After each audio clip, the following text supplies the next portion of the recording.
I am sincere about getting the relationship right. And one of the things that is going on now is China is beginning to change some of the rules of the game in terms of trade and other issues. And so one of the things we talked about, for example, is that they're now talking about making sure that no one in the Chinese government can use a Western cell phone, those kinds of things. And so really what this trip was about, it was less about containing China. I don't want to contain China. I just want to make sure we have a relationship with China that is on the up and up, squared away. Everybody knows what it's all about. And one of the ways you do that is you make sure that we are talking about the same things.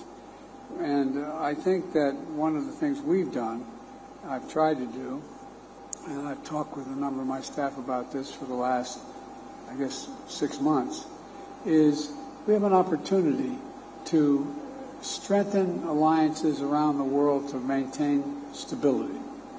That's what this trip was all about.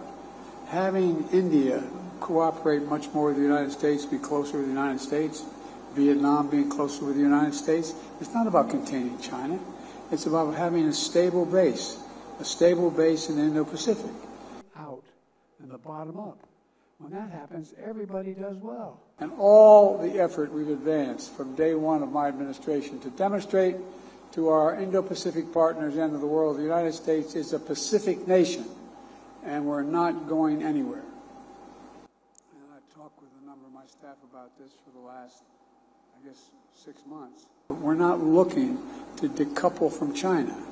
What I'm not going to do is I'm not going to sell China material that would enhance their capacity to make more nuclear weapons, to engage in defense activities that are contrary to what is viewed as most people think was a positive development in the region. And but we're not trying to hurt China. Road to disaster here, as we have.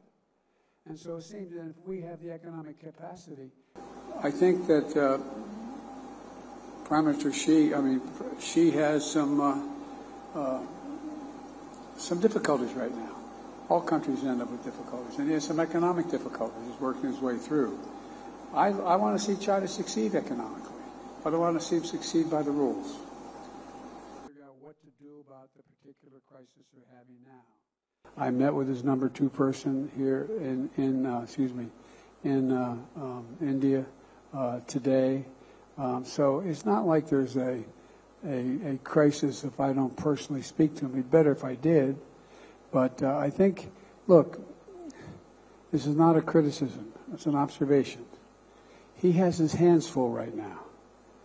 He has overwhelming unemployment with his youth. One of the major economic tenets of his plan isn't working at all right now. I'm not happy for him that, but it's not working. So he's trying to figure out, I suspect, I don't know, just like I would, trying to figure out what to do about the particular crisis we're having now. But I don't think it's a crisis relating to conflict between China and the United States. As a matter of fact, I think it's less likely to cause that kind of conflict. Anyway, I just think that there are other things on leaders' minds, and they respond to what's needed at the time. And look, nobody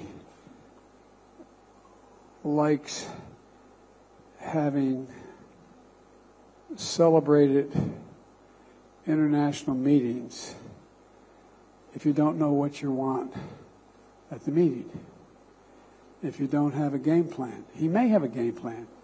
He just hasn't shared it with me. But I tell you what, I don't know about you, but I'm going to go to bed.